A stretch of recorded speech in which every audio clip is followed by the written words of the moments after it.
So, hello and welcome to a Problem Halved podcast. We are now on YouTube. I'm happy to say that along with my good friend Jack at Hackney Media, we are now able to take this onto YouTube. So, what is a Problem Halved podcast? I'll bet you're wondering what this is.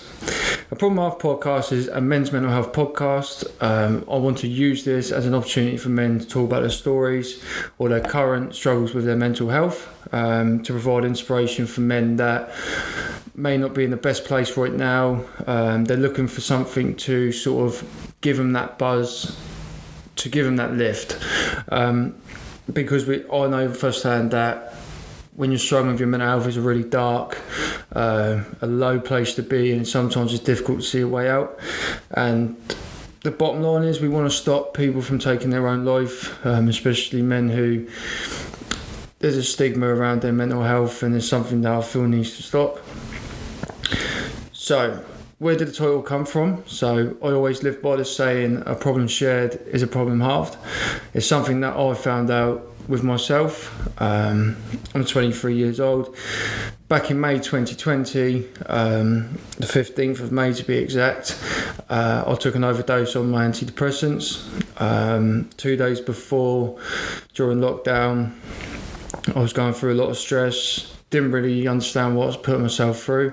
Didn't see no way out, and I had this big lump form onto my head that I had no idea what it was. There was no trauma. I hadn't banged my head during the night. So I went to the pharmacy, and basically they hadn't seen it before. I was losing vision in my left eye, so they sent me straight up to QA.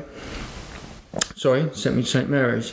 So I went to St Mary's, to which, obviously during COVID, my mum wasn't allowed in the hospital with me. So I sat there with the doctor, they asked me a load of questions, and they thought it was a brain hemorrhage. Now, I had no idea what a brain hemorrhage was at this time, so like most people do, I decided to sit and Google what a brain hemorrhage was.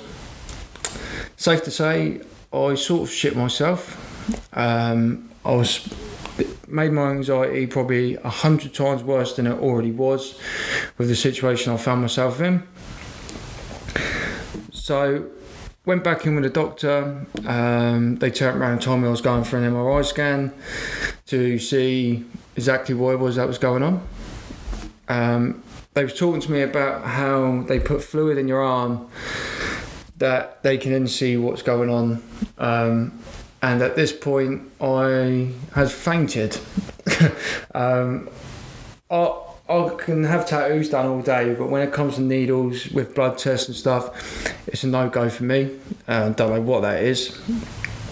But yeah, that's something that happens. So at this point, I woke up here, I was topless on the hospital bed, and I asked for my mum to come in to help me. And I'm not ashamed of that, to be fair, because everyone needs their mum from time to time.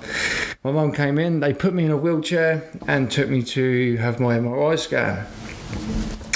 Long story short, when we come back out a couple of days later, the lump had moved from the side to in between my eyes. I'll be sure to get a picture so I can actually give you a clear picture of exactly what they look like, because it was quite terrifying. I looked like a parrotfish, is how I would probably describe it. So the lump had then moved. We went back up and said, look, nothing's happening, but it's moving. It's a bit of a concern. I'm worried. This doctor then turned around and said, don't worry about it, go home, put a cold compress on it, and after a couple of days it will go down. That's exactly what happened. There was no fluid that came out of my body. It literally just went down. And I found out the reason behind it was stress. So this lump had come onto my head because of how stressed I was. Your body can give you signs that you're stressed. And I couldn't quite believe it, considering it's gone from them thinking it was a brain hemorrhage to being stressed. So I had to take a little bit of a look at myself. However, all this overwhelming feeling about what was going on with this lump drove me to a very dark place, a place where I saw no way out. I felt ugly. I felt like I couldn't step outside. That started on the 13th of May. So within 2 days, woke up on the 15th, and I lived with my mum at the time. She was a carer, so she was still working during lockdown. And then my younger disabled brother, he's severely autistic, needs full-time care. So I woke up on the 15th and I saw no way out. I put a message out on social media, put a suicide note, basically saying goodbye to everyone, because I woke up and I decided that enough was enough. I was tired of hurting and being in pain. I just wanted the pain to stop. So I took an overdose on antidepressants. I was unconscious on the floor in the kitchen. And it's something I still don't forgive myself for, because the only person in the house at the time was my brother, and he wasn't capable of picking up a phone and ringing the ambulance, ringing my family to let them know I was in trouble. My auntie Kelly had got into the house. Lenny had let her in, found me unconscious on the floor, phoned an ambulance, and when I got outside, my auntie said that there was around 50 to 60 people, friends, family, all outside my house because of this suicide note. I was unconscious. I hadn't seen it, so when I was in the hospital, I think the turning point was that my great nana turned around to me and said, "When I see you, I see Grandad. I've lost him once, I'm not losing him twice." As you can imagine, that was hard hitting while she laid in a hospital bed.